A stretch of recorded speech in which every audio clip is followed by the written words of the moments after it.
Hi, I'm Nick Palmisano. And I'm Matt Finney. And this is the Bad News Network.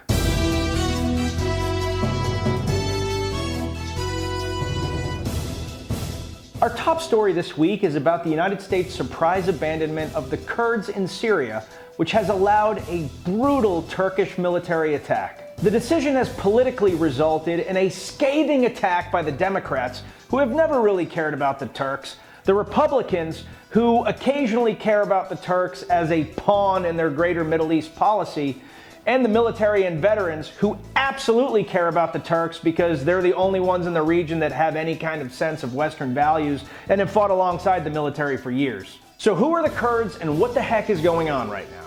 The Kurds are a largely Muslim ethnic group that lives along the area that straddles Iraq, Iran, Armenia, Syria, and Turkey.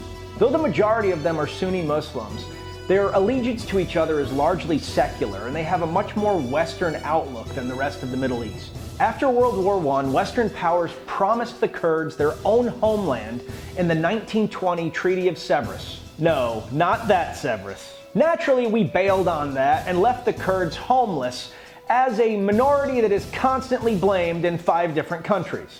It's almost like we've done that before. Who'd you? Over the next 80 years, anytime the Kurds tried to create their own homeland, it was violently and brutally crushed. In 1972, the United States helped arm the Kurds as they supported Iran over Iraq in a border dispute. Once Iran and Iraq had worked out that border dispute, Iran and the United States pulled all support and the Kurds got demolished. In 1980, Iran once again backed the Kurds, and Saddam Hussein responded with a brutal scorched earth policy involving poison gas. Oh yeah, and then Iran bailed on them. In 1991, the United States asked Iraqis to rise up and revolt against Saddam Hussein. The Kurds did. And then we bailed on them. The only bone we threw them was a no-fly zone over Iraq, which kept them from total annihilation. To our credit, when the United States went back to Iraq in 2003, we ensured that the new Iraqi constitution had an autonomous zone for Kurds, as well as seats in parliament to represent them. On to Syria. The largest concentration of Kurds is in northeastern Syria, and the militant arm of them, the YPG, has been an incredible ally in our fight against ISIS. In fact, without them, ISIS would still be a powerful force throughout Syria. So what's the problem? Turkey. The problem for Turkey is the PKK, a totally different group of Kurds. The PKK routinely holds attacks over the Turkish border in the name of Kurd independence. As such, the Turks hate the PKK, consider them a terrorist organization, and group all Kurds into that same pot. Add to that issue the fact that Turkey is currently housing the majority of Syrian refugees at a period in time when Turkey has a brutal economy and massive unemployment. Additionally, many Turks have a belief that many of the refugees are actually working with the PKK against the Turks. So is the PKK and the YPG the same thing? No, but there's also a gray area. YPG is focused on Syria with the goal of protecting its people from ISIS, but eventually also creating an autonomous Kurd state. PKK has a similar goal, but it operates in Turkey. As far as Turkey is officially concerned, PKK and YPG are the same thing. But in practice, they generally leave the YPG alone and focus on the PKK. Where things get blurry is that the YPG and the PKK actually work together a lot when it comes to ISIS. Some fighters, the true believers, move back and forth fluidly in their attacks against Syria and Turkey. If you're getting confused, please understand that this is just the tip of the iceberg. There are tons and tons of other militant groups made up of ethnic Kurds. There are also a ton of political groups that have influence over all of these various military groups that are also ethnic Kurds. So back to President Trump. Turkey's President Erdogan has been begging the president to let him move operations into Kurdish territory in order to take out the PKK and create a safe zone where he can move all these refugees and get them off his hands. In a surprise to everyone, including Erdogan, Trump basically made the decision, sure, go ahead and do that, without even talking to the military. To make matters worse, previously, the Kurds had pulled out their defensive positions between them and Turkey as a sign of good faith to Turkey under the pretenses that the United States would defend them. So they did pull them out, and then President Trump gave them the green light to essentially attack the Kurds. So now Turkey is pushing hard into Syria, using United States and Russian weapons, with no clear vision of who is PKK and who is YPG. And they now have no defenses because we asked them to pull them out. And the only thing that is essentially going to keep them alive is the goodwill of the Turks, which, if you know anything about Armenia, is not something I'd want to bank on. But don't worry, the president chimed in with this beauty of a tweet. As I have stated strongly before, and just to reiterate, if Turkey does anything that I, in my great and unmatched wisdom, consider to be off limits, I will totally destroy and obliterate the economy of Turkey. I've done it before.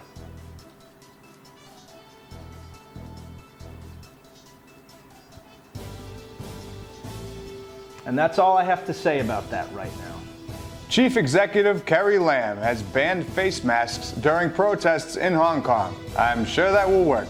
Carrie Lam also dropped some veiled threats saying that if the protests continued, no options would be ruled out. This, of course, leaves it open to interpretation, but what with China massing forces in and around Hong Kong, I'm willing to bet she was talking about violent force. Lam kind of covered herself, however, by saying that she thinks Hong Kong should be able to come together and resolve these issues themselves. But I think the protesters have already laid out what it would take to resolve this. But so far, the only thing the government has responded with was the stalling of the extradition law that kicked all of this off. In addition, the Chinese government has been taking jabs at people who have been showing support for the Hong Kong protesters. For example, China lashed out at the NBA, who then turned around and issued an apology for Daryl Morey, who is a Houston Rockets general manager, for issuing his support for the Hong Kong protesters on his social media. So thus far, they're just trying to quell support, silence opposition, and continue working towards total obedience. We'll keep you up on how this continues to unfold. Samuel Little has just taken the title of the most prolific serial killer of all time.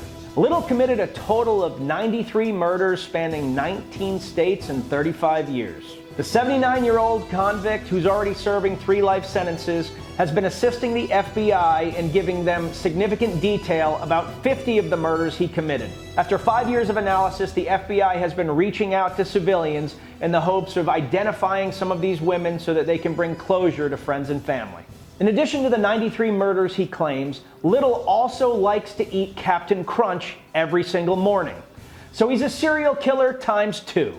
Headlines were buzzing this week when Ellen DeGeneres and George W. Bush were seen hanging out at a football game. The talk show host and comedian received a ton of backlash about it, which begs the question, why is this even news? Who gives a shit?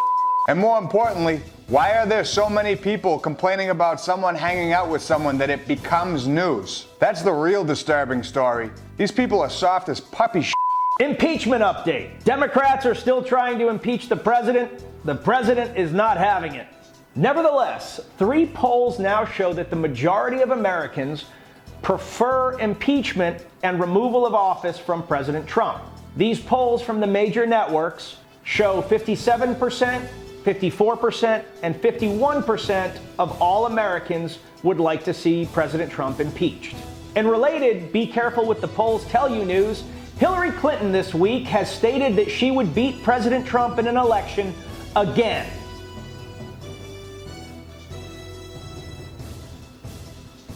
Again. You keep using that word. I don't think it means what you think it means. In Mexico, the mayor of Las Margaritas was kidnapped and then dragged behind a car for not fulfilling his campaign promises. A few months prior, a municipality in southern Mexico did the exact same thing, except they paraded their mayor out on the streets for days dressed as a girl. I honestly don't know if this is bad or if the Mexican people are doing politics so right. Realizing the value of the LGBTQ base and knowing that America is just yearning for another Democratic debate, the Democratic Party held a conference town hall meeting this week centered around lesbian, gay, bisexual, trans, and queer topics. Mayor Pete Buttigieg took advantage of his situation as the first openly gay presidential candidate by releasing an 18-page plan hours before the debate. Vice President Biden credited the process of coming out as easier because of the policies that he and President Obama put into place. Buttigieg, on the other hand, gave a more personal account of how very hard it was for him to come out. Biden then said he came out to the idea of gay marriage in 2012 before even President Obama supported it. He then made a weird faux gay overture towards Anderson Cooper that was very reminiscent of drunk privates playing gay chicken at the end of a night. Overall, it was pretty damn cringe. Elizabeth Warren got criticized for once saying that gender reassignment surgery among inmates was not a good use of taxpayer money, but rallied back hard by basically being quick on her feet and adding some comedic value when people questioned her. Kamala Harris came off as she always does, pandering. Her words rang hollow and were only made worse by Chris Cuomo's joke about sharing the same pronouns that she does. 4 homeless men were murdered as they slept in New York City's Chinatown last weekend. According to reports, another homeless man, Randy Santos, beat them over the heads with a pipe while they slept. Witnesses saw at least one of the murders, and police arrested Santos based on one of the descriptions. No motive has yet been determined by police. Thus far, it just looks like big trouble in Little China. In urinal news, Portland, Oregon has banned the use of urinals in its new buildings. Despite using far less water than traditional toilets, Tom Reinhart wanted to explain just how important it was to remove urinals from public buildings. I am convinced that this is the right way to ensure success as your employer, remove arbitrary barriers in our community, and provide leadership that is reflective of our shared values. Ever meet somebody that just wants to spend a crapload of time providing solutions to things that aren't problems? But don't worry, when Tom isn't working on his urinal removal program, he's working hard on his sweater vest for grizzly bear program so they don't get cold in the winter. But honestly, with all the controversy swirling around this topic, it would behoove the administration to flush out the details before plunging into a situation that could be very costly. In fantabulous irony, the Chinese government banned South Park because South Park made fun of its censorship.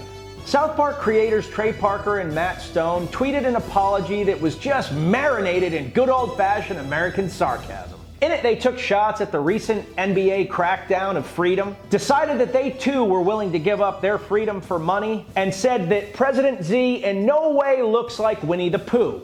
Communist Party leader Xi hates Winnie the Pooh because opposition constantly photoshops him as Winnie the Pooh. Oh bother. Pacific Gas and Electric Power Company are turning off power for a large swath of people in Northern California. Since 2017, the company has been blamed for a ton of forest fires due to poor maintenance. Recently, fire season has reported dry and dangerous conditions, which have led PG&E to take action. Roughly half the counties, or 800,000 people, are expected to be without power for 3 or 4 days. Current help servers were overloaded as people complained about their lack of power. One PG&E employee complained that his in-laws were calling him personally complaining about it. Said he just needed a break or two. And finally, in Florida news, a Florida woman is being charged with 4 counts of attempted murder for asking her children to take off their seatbelts and then ramming her car into a palm tree. Reports say that the woman told her children that they had the light of Jesus in them and that the devil can't hurt them. It was unclear how she felt about Hammer's ability to hurt them. When police arrived on the scene, she told Florida police that her husband had put a hex on her and that she had marijuana in her system. The kids are all right and are being treated at a hospital for minor bruises and contusions. Florida woman, however, has not been hexcused, and vous don't think she has a chance of getting off with the defense. And with that, I'm Nick Palmisano. And I'm Matt Finney. And this is the Bad News Network. Our news is at least as bad as the news you're getting already, and the Patriots are 6-0. Suck it!